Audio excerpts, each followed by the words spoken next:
दोस्तों मैं हूं विशाल। दोस्तों क्या नीतीश कुमार की सियासी जमीन तंग होती जा रही है? क्या बिहार में ऐन चुनाव से कबल नीतीश कुमार का दाव या नीतीश कुमार की पार्टी की जो चाल है, क्या वो कहीं ना कहीं उन्हें नाकामी की तरफ धकेलते चली जा रही है?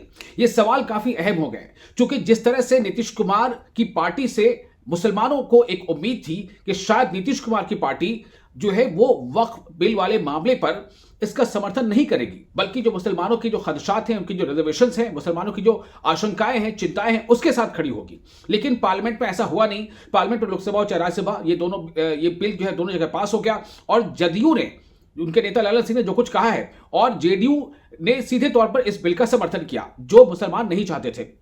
अब उसके बाद क्या हुआ? उसके बाद एक के बाद एक कई नेताओं ने जेडीयू से इस्तीफा दे दिया। जब जेडीयू से एक के बाद एक कई नेताओं ने इस्तीफा दे दिया, छोटे बड़े करीब 7 नेताओं के नाम सामने आ रहे हैं। सबसे पहले मैं आपको बताया था कि कासिम अंसारी एक बड़ा युवा चेहरा था, युवा चेहरा बड़ा जो है वो खासतौर से नीतीश कुमार की जो पॉलिसी रही मुसलमानों में, पसमानदा मुसलमानों की, उसको लेकर के काफी बड़ी जो है वो उनके लिए एक, वो कैसे कह सकते हैं कि एक एसेट था।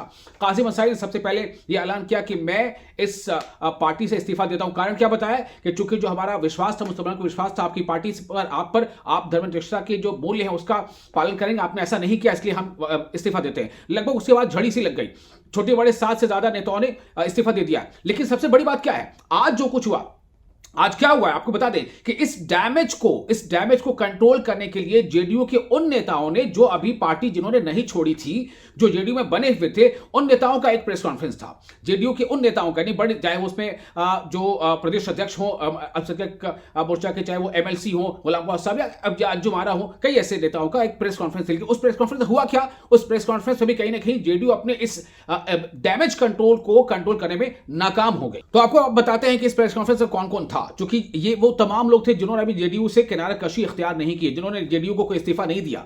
हालांकि जेडीयू में जबरदस्त नाराजगी है तमाम मुसलमान नेताओं में, चूंकि अवाम का दबाव है, अवाम का प्रेशर है। आपको बताते हैं, इसमें अल्पसंख्यक प्रकोष्ठ के प्रदेश अध्यक्ष मार्टी सेल जो है उसके प्रदेश अध्यक्ष अशरफ अंसारी मौजूद थे, प्रवक्ता अंजुम आरा मौजूद थी प्रेस कॉन्फ्रेंस में, और इन्हीं लोगों ने कुछ जो है मीडिया के सामने अपनी बात रखी है।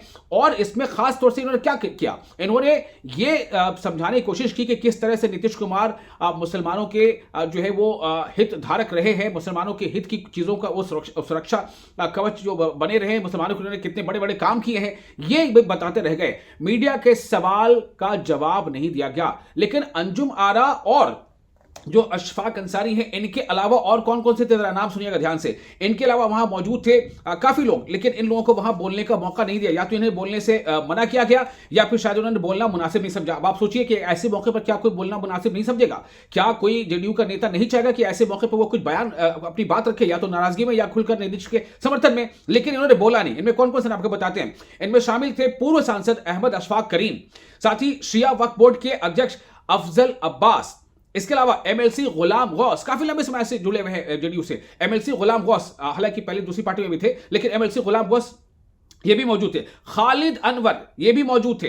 इन जैसे नेताओं की मौजूदगी में प्रेस कॉन्फ्रेंस हुई, लेकिन इन नेताओं को या तो बोलने से मना किया गया था, या फिर नेताओं ने बोलना मुनासिब नहीं समझा। लेकिन मैं फिर यह सवाल करूंगा कि आखिर इन्होंने बोलना मुनासिब क्यों नहीं समझा होगा? भाई एक ऐसे मौके पर जब तमाम तरह से दबाव आ रहे हैं, एक के बाद एक 7-8 लोगों ने इस्तीफा दे दिया है नेताओं ने, तो ऐसे में इन नेताओं के पास क्या बोलने के लिए कुछ नहीं था? क्या ये या तो हक में बोलते, या नीतीश के बचाव में बोलते, या उनके खिलाफ बोलते, जो भी बोलते, लेकिन इनके पास बोलने के लिए कुछ नहीं था, या फिर इनको बोलने से मना किया गया था, या फिर इन्होंने बोलना मुनासिब नहीं समझा। दोनों सूरतों में सवाल तो इन पर उठेंगे। ये अब लोगों का ये है। अब यहां बात ये होगी है कि इन्होंने बात की क्या, प्रेस कॉन्फ्रेंस क्यों बुलाई गई? कहा यही जा रहा है कि प्रेस कॉन्फ्रेंस जो डैमेज कंट्रोल के लिए था, कि जो एक खलबली, एक घमसान मच गई है जेडीयू में, मच गया है, उसको कैसे कवर अप किया जाए।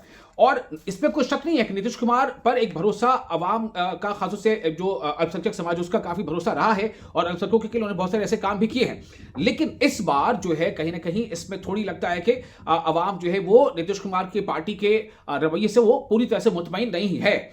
आज प्रेस कॉन्फ्रेंस में जो 5 बातें बताई गई, ये बताया गया कि नीतीश कुमार ने, यानी जेडीयू ने जो है इस अमेंडमेंट बिल में 5 अपने सुझाव दिए थे, और उन 5 सुझाव को माना गया, उसके बाद ही बिल का समर्थन किया गया है। तो क्या आप ये जानना चाहेंगे कि वो 5 सुझाव क्या थे, जिसके बारे में दावा है, जो प्रेस कॉन्फ्रेंस में दावा किया गया कि ये वो 5 सुझाव थे जो जेडीयू की तरफ से दिए गए थे, और ये भी दावा है कि ये सुझाव मान लिए गए हैं, इसके बाद ही जेडीयू ने समर्थन किया है। वो आपको सुझाव बताना चाहता हूं मैं। इनमें से एक सुझाव यह था कि जमीन राज्य का मामला है, इसलिए नए कानून में भी यह प्राथमिकता बरकरार रहे। एक सुझाव यह था। दूसरा, नया कानून पूर्व प्रभावी नहीं हो, यानी कि जब से यह कानून बना है, जब नोटिफिकेशन हो जाएगा उसके बाद से यह प्रभावी होगा, ना कि पुराने मामलों पर यह लागू होगा। यह एक सुझाव था जेडीयू की तरफ से जो मान लिया गया है, जैसा कि प्रेस कॉन्फ्रेंस में दावा किया गया है। मैं फिर से कह रहा हूं। तीसरा, अगर वक्फ की कोई संपत्ति रजिस्टर्ड नहीं है लेकिन उस पर कोई धार्मिक भवन जैसे कि मस्जिद या दरगाह बनी हो तो उससे छेड़छाड़ ना की जाए। यह भी एक सुझाव था जेडीयू की तरफ से जो मान लिया गया है वक्फ अमेंडमेंट बिल में। यह दावा है जेडीयू का दावा है जो प्रेस कॉन्फ्रेंस में किया गया है। चौथा, वक्फ संपत्ति से जुड़े विवादों के निराकरण के लिए जिला अधिकारी से ऊपर के अधिकारी को अधिकृत किया जाए। दावा प्रेस कॉन्फ्रेंस में क्या किया गया कि यह भी मान लिया गया है।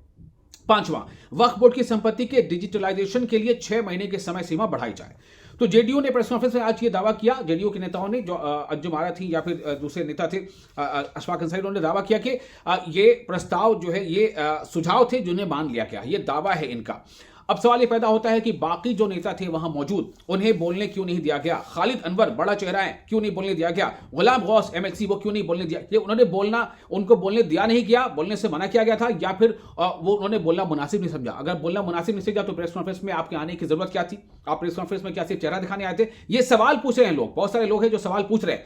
तो अब सवाल ये पैदा होता है कि क्या वाकई जेडीयू ने महसूस कर लिया है कि डैमेज हुआ है? अगर डैमेज हुआ है तो क्या डैमेज कंट्रोल की ये कोशिश कामयाब रहेगी? क्योंकि जिस तरह से जब आप प्रेस कॉन्फ्रेंस बुलाते हैं इसका मतलब कि आप सवालों के जवाब देंगे। आपने सवालों के जवाब नहीं दिए, बिना बोले आप उठ के चले गए, तो इससे ये जाहिर होता है कहीं ना कहीं कि काफी दबाव है। और जेडीयू को लेकर के आगे क्या जेडीयू के जो बड़े रणनीतिकार हैं वो क्या फैसला लेंगे, पार्टी के बारे में क्या कुछ करेंगे, ये देखना काफी अहम होगा।